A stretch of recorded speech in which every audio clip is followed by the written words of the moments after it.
तो hello everyone, आज हम पढ़ने वाले हैं सेक्शन नंबर 44 डबल बी।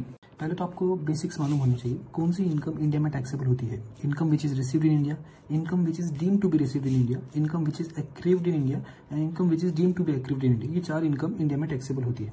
अब हम देखते हैं सेक्शन नंबर 44 बी। 44 बी क्या बोलता है? अगर कोई भी नॉन रेसिडेंट एंगेज है in the business of providing services in connection with और supplying plant and machinery on hire basis पे in prospecting, extraction, production of mineral oil. तो जैसे कि आपने देखा, ये सेक्शन मेनली बात करता है एक्सट्रैक्शन, प्रोस्पेक्शन या प्रोडक्शन ऑफ मिनरल ऑयल। तो पहले हम क्या करते हैं, इसका एक बार प्रोसेस समझते हैं कि इसका प्रोसेस होता किस तरह है। समझो, सबसे पहले क्या करेंगे, सबसे पहले हम उसको एक्सप्लोर करेंगे, मतलब कौन सी जगह के नीचे क्रूड ऑयल या मिनरल ऑयल होने की एक्सपेक्टेशन है। पहले तो वो जगह को हम एक्सप्लोर करेंगे। एक बार एक्सप्लोर हो गया फिर ड्रिल करते हैं। ड्रिल मतलब क्या? ड्रिलिंग मशीन लेके 3000 फीट नीचे ड्रिल करेंगे। पूरा जमीन के नीचे हम क्या करेंगे, ड्रिल करेंगे और जितना क्रूड ऑयल रहेगा उसको क्या करेंगे, एक्सट्रैक्ट करेंगे इस थर्ड स्टेप में। उसके बाद उसको ट्रांसपोर्ट करेंगे और रिफाइन करेंगे। रिफाइन करने का मतलब क्या है? अब हमारे लिए सिर्फ क्रूड ऑयल काम का नहीं आता, हम क्रूड ऑयल से बहुत सारी चीजें बना सकते हैं। Example kerosene, LPG, diesel, fuel oil, natural gas. अब आपको मालूम है, अभी नेचुरल गैस अगर अपने पास हो तो हम इससे इलेक्ट्रिसिटी को भी जनरेट कर सकते हैं। तो ये सब फैक्टर्स, ये सब इकोनॉमी को बूस्ट करते हैं।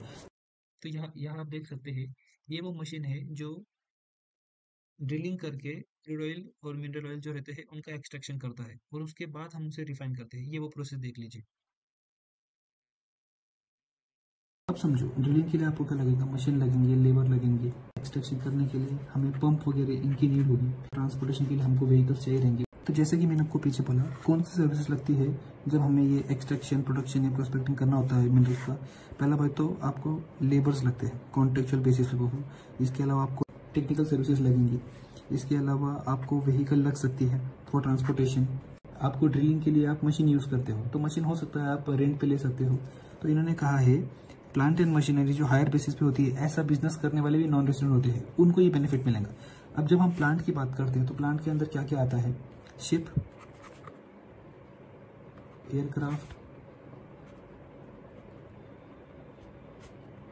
ड्रिलिंग यूनिट्स,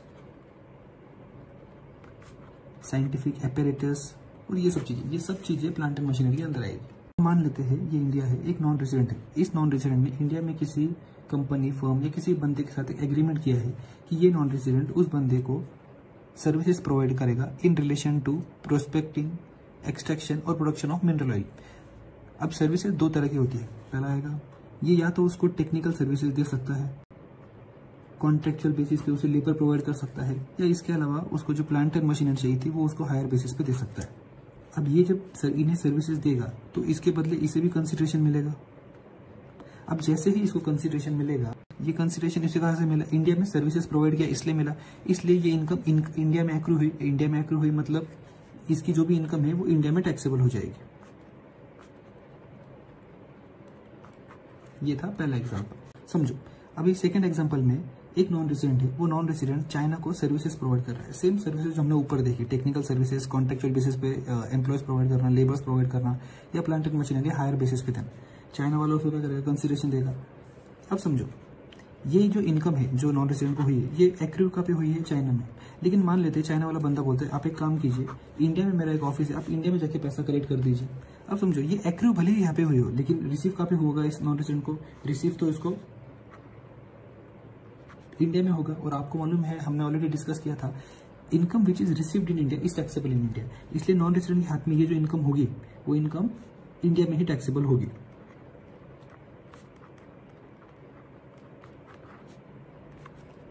अब गवर्नमेंट ने क्या किया, इन नॉन रेसिडेंट को एक ऑप्शन दिया कि आप आपकी जो भी इनकम है वो आप सेक्शन नंबर 44 डबल बी के हिसाब से कंप्यूट करो, प्रिजम्पटिव स्कीम के हिसाब से। अगर आपको ये स्कीम ऑप्ट नहीं करनी है तो कोई दिक्कत नहीं, आप PGBP के हिसाब से अपनी नॉर्मल इनकम कंप्यूट कर सकते हो। PGBP मतलब सेल्स, परचेस, NP, इसके अलावा सभी allowances, disallowances, depreciation, additional depreciation, deductions, ये सभी का एडजस्टमेंट देने के बाद आप PGBP की इनकम निकाल सकते हो, सब्जेक्ट टू द कंडीशन कि आप अपने बुक्स ऑफ अकाउंट्स को मेंटेन करोगे और उसको ऑडिट भी करोगे।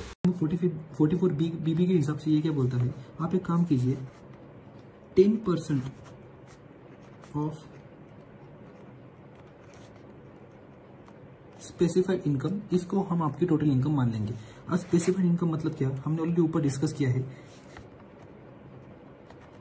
आपकी कोई भी इनकम जो एक्रू हुई हो इंडिया में, या कोई भी इनकम जो आपकी रिसीव हुई हो इंडिया में, ये दोनों इनकम आपकी स्पेसिफाइड इनकम मानी जाएंगी। इसके ऊपर आपको 10% कैलकुलेट करना है, वो आपकी टोटल इनकम मानी जाएंगी as per section 44।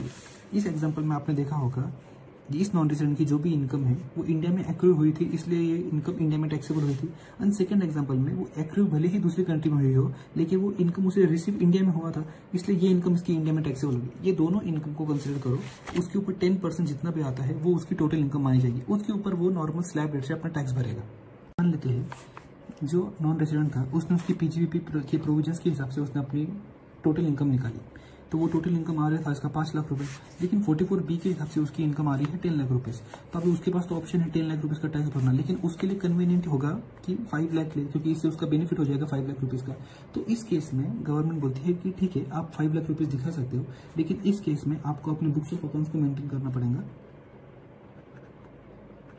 Plus audit of books of accounts. अगर आप ये दोनों कंडीशन सेटिस्फाई करते हो तो उस केस में आप पीजीवीपी के हिसाब से आप अपनी इनकम दिखा सकते हो, एंड 5 लाख रुपए ही, इस 5 लाख के ऊपर आप टैक्स भरोगे।